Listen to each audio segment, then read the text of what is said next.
Hi guys, I'm here with Cuan from Normark Outdoors, and today we're at the shooting range and filming some awesome products with him.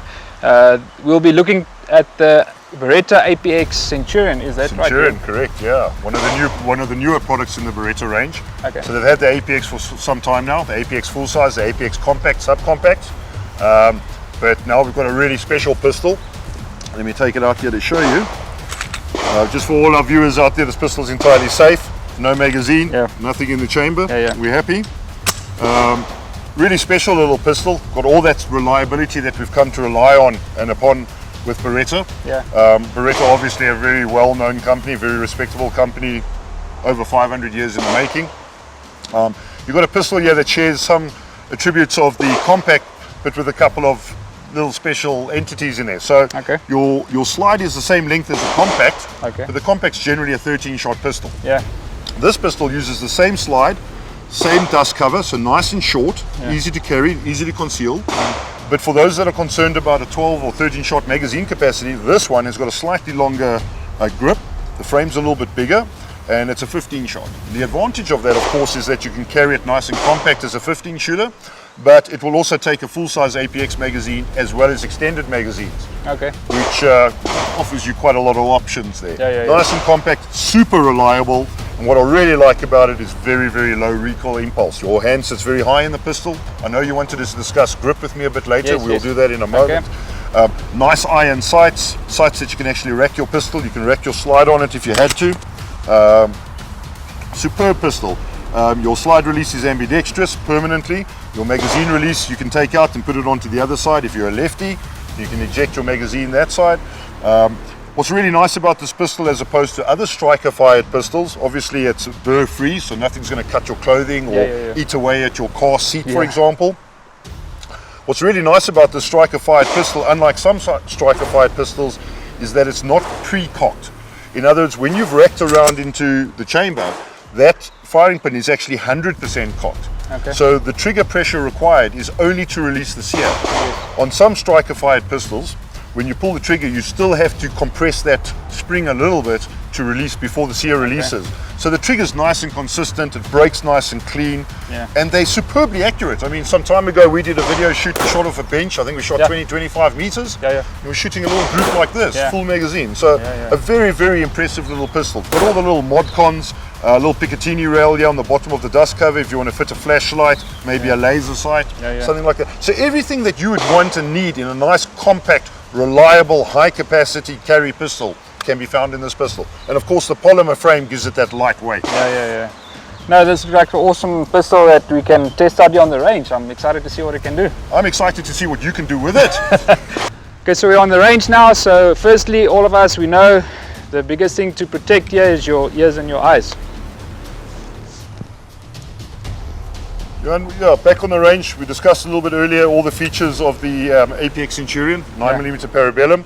Just once again for the viewers out there, while we go through these little steps, the pistol is entirely safe. I think you can vouch for me. All right.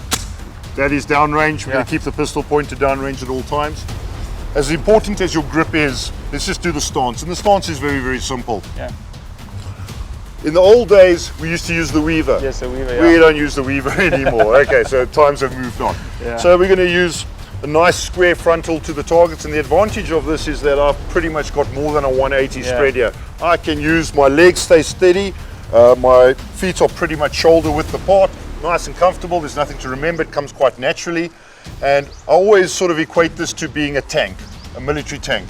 Your torso and your legs are the tracks, and from here upwards we are, you can move around. We're that little guy with a cannon on, and we can shoot from there. So this is nice and stable. You don't want to get too much into a crouch because you get tired and fatigued, everything starts to shake. So nice and stable and steady. And that's really nice because from here I can basically swing around to there, and I can swing all the way around to there, which gives me from there to their shooting position. Obviously we're going to shoot in this direction. So once we've got that settled out, grip is quite simple. Make your hand like that, and that is what you want to ride up as high into the pistol as possible. So for it to, sorry to interrupt you there, so for high, we hold it as high as possible. As high as possible. And that will help us to have less recoil on the gun. Well, correct, Johan. So when the pistol recoils, remember it's a 9mm para.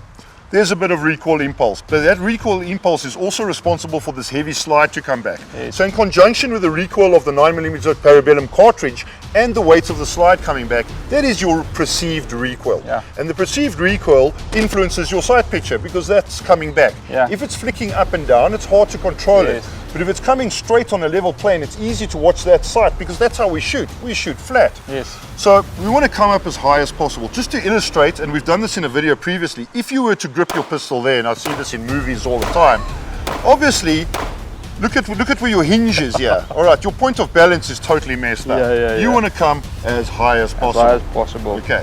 You also want to get this finger as high as possible, but that happens naturally when you go and do this nice and high there.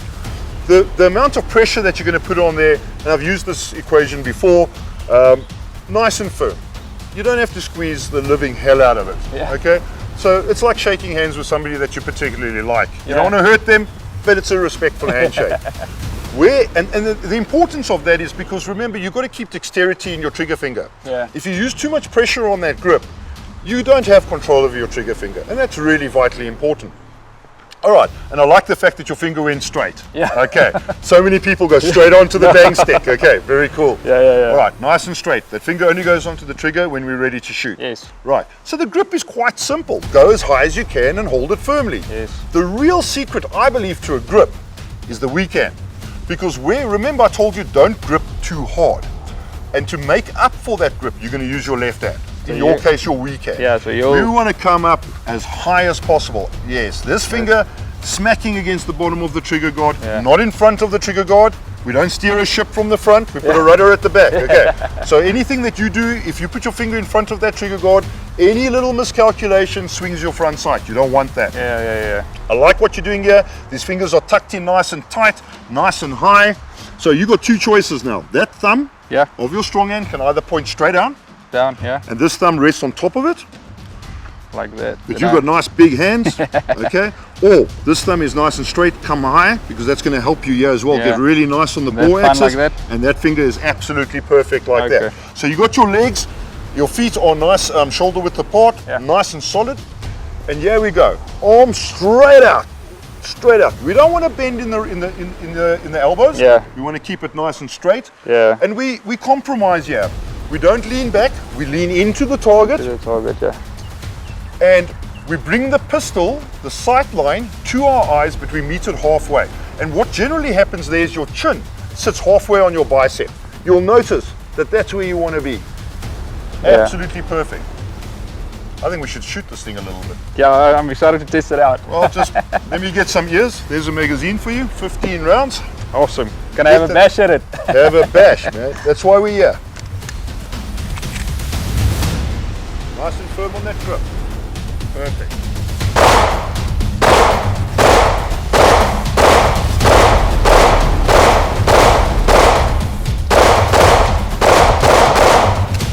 Yeah, that's good shooting, my friend.